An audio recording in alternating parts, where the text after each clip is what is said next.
Jadi Bapak Ibu semuanya, penikmat Gajayana TV, di sini saya menyapa semua pendidik, terutama yang ada di Kota Malang. Kota Malang ini merupakan kota pendidikan dan juga di dalamnya memiliki potensi yang besar, sehingga kita sangat perlu memberikan potensi-potensi itu sehingga ke depan secara global kita bisa memasarkan Kota Malang lebih luas lagi. Seperti itu jawaban dari saya.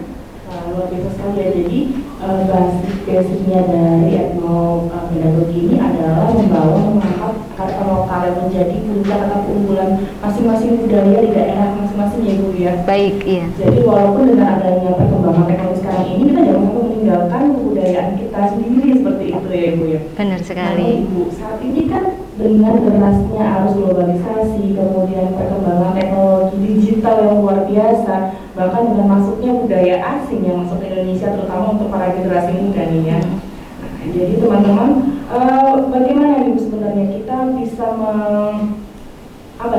mengantisipasi atau bagaimana pentingnya dari kajian etnopedagogi ini, terutama yang digital, bagi generasi muda agar mereka lebih bisa mengkonsumsi budaya global melalui budaya digital, dan supaya identitas kita tidak tergeser oleh budaya asing seperti itu. Baik, pada kesempatan ini untuk etnopedagogi itu sebenarnya sangat penting untuk generasi muda sekarang. Dalam arus informasi global yang sangat cepat, mereka mengenal budaya luar sangat mudah, tetapi kadang belum tentu mengenal budaya, lingkungan, dan identitas lokal karya sendiri yang ada di sekitarnya. Sehingga pada saat kita mengajar, kita berharap bahwa mahasiswa bisa mengenal terlebih dahulu budaya-budaya lokal yang ada di sekitar. Disinilah pendidikan memiliki peran penting. Kita tidak boleh anti terhadap budaya global, tetapi generasi muda perlu memiliki akar. Jadi kita tidak boleh anti terhadap budaya global, tetapi kita juga tetap harus menanamkan akar budaya kita sendiri terhadap mahasiswa kita dan peserta didik kita. Dalam pembelajaran geografi, di sini akar itu bisa dibangun dengan mengenalkan lingkungan sekitar sebagai ruang hidup mereka. Dan itu tidak hanya dalam pembelajaran geografi saja, saya yakin dalam pembelajaran di mata pelajaran yang lain, lingkungan itu adalah salah satu media belajar utama yang bisa kita dapatkan dengan mudah, tanpa perlu kita misalnya mengembangkan, dan itu butuh dana yang besar. Jadi kita mulai dari lingkungan yang terdekat dari peserta didik kita atau mahasiswa yang ada di lingkungan sekitar. Seperti itu dari saya. Nah, kemudian ada kekhawatiran nih Bu, apakah nanti budaya yang masuk itu melalui perkembangan digital tadi akan menggeser nih identitas kita? Kekhawatiran itu tentu ada, terutama apabila teknologi hanya digunakan untuk mengkonsumsi informasi dan budaya dari luar tanpa proses filtralisasi. Oleh karena itu, teknologi dapat menggeser budaya lokal, tetapi pada saat yang sama juga dapat digunakan untuk mendokumentasikan, memperkenalkan, dan mengembangkan budaya tersebut. Karena itu, tantangan kita bukan menjauhkan anak dari teknologi, tetapi mengarahkan mereka agar teknologi menjadi alat untuk memperkuat identitas dan bukan menghapusnya.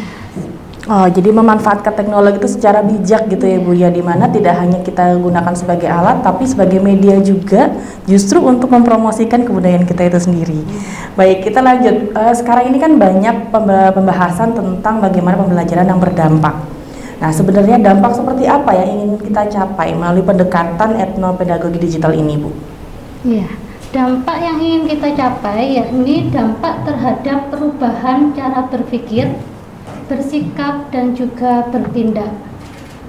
Dampak yang paling penting adalah muncul tindakan nyata, misalnya setelah kita mengajarkan terkait kearifan lokal kepada siswa kita ini bisa mengimplementasikan dalam kehidupan sehari-hari.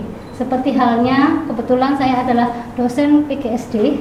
Siap. Nah, ini kita memperkenalkan kepada siswa kita terkait permainan-permainan tradisional. Karena anak sekarang itu jarang sekali yang mengenal permainan tradisional. Dia lebih tertarik terkait permainan-permainan yang berbasis digital seperti Mobile Legends dan lain sebagainya. Oleh karena itu, permainan-permainan tradisional ini bisa kita kemas dalam bentuk digital. Misalnya game-game yang berbasis kearifan lokal. Wah, jadi menjadi suatu buah inovasi ya, menyajikan bagaimana permainan atau mungkin kebudayaan khas gitu ya daerah yang kita coba lagi perkenalan ke anak-anak dengan mudah melalui digital tadi ya Ibu ya. Wah, keren banget itu ide-idenya Ibu. Kemudian bagaimana sekarang perkembangan pembelajaran yang biasa gitu ya, yang mungkin non digital atau yang konvensional dengan pembelajaran yang mengintegrasikan nilai-nilai budaya lokal itu sendiri. Baik, untuk pembelajaran biasa seringkali hanya berpusat pada buku, sumber belajar utama, dan ruang kelas. Sementara pembelajaran berbasis budaya lokal membuat materi lebih dekat dengan kehidupan peserta didik atau mahasiswa. Dalam konteksnya geografi misalnya, karena di sini saya adalah dosen geografi, saat membahas lingkungan kita bisa mengaitkannya dengan praktek masyarakat menjaga sumber air. Saat membahas permukiman, kita bisa mengamati pola rumah dan tata ruang kampung. Saat membahas bencana, kita bisa mempelajari pengetahuan lokal masyarakat dalam membaca tanda alam. Dengan begitu, mahasiswa tidak hanya belajar konsep, tetapi memahami makna, nilai, dan konteks sosial dari sebuah fenomena. Contohnya, untuk mengetahui bencana ini, masyarakat kita itu memiliki pengetahuan khusus untuk mengenal tanda-tanda alam, sehingga itu dinamakan dengan kearifan lokal yang ada di suatu daerah tertentu. Nah, kita sebagai di dunia pendidikan, peran kita adalah bagaimana caranya kebiasaan mengenal tanda alam yang ada di masyarakat. Misalnya daerah yang dekat dengan bencana Gunung Merapi, Gunung Api, itu mereka pasti memiliki tanda-tanda khusus. Misalnya hal-hal kalau mau ada bencana itu lingkungan akan terasa sudah sumuk, bahasanya orang Jawa gitu ya, sumuk. Mereka sudah merasakan karena mereka hidup lama di daerah tersebut. Padahal mereka mungkin tidak belajar geografi, tetapi mereka mengenal tanda-tanda alam itu sendiri. Sehingga kita sebagai peran kita dari kampus, dari pendidik itu bisa membawa kearifan lokal itu dalam pembelajaran sehingga ada keterkaitan.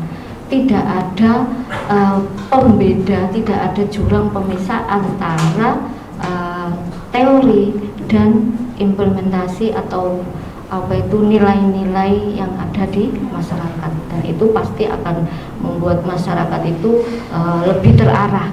Karena terkadang masyarakat itu kalau kita datang, Bu, ini kalau mau ada gunung meletus itu seperti ini, mereka nggak percaya. Kalau kita tidak bersatu, kita tidak mengintegrasikan nilai mereka dan teori yang kita bawa dari kampus. Seperti itu kalau dari saya. Jadi dengan adanya pembelajaran etnopedagogi ini, apalagi juga dimulai dari SD, dari kecil pun gitu. Jadi masyarakat bahkan anak-anak gitu ya, siswa, mahasiswa diajarkan untuk lebih mengenal lingkungannya, sehingga akhirnya dengan keilmuan yang didapatkan akan berjalan beriringan dengan implementasinya begitu ya Bu ya. Nah, sekarang Ibu, sekarang kan juga di masyarakat, juga di dunia pendidikan sedang ditekankan tentang adanya pendidikan yang berkarakter untuk menjadikan masyarakat, pelajar, kemudian mahasiswa menjadi generasi yang berkarakter. Nah, bagaimana dari etnopedagogi ini? Apakah ada hal-hal yang menjadi bagian yang tidak dipisahkan dalam pendidikan karakter tersebut?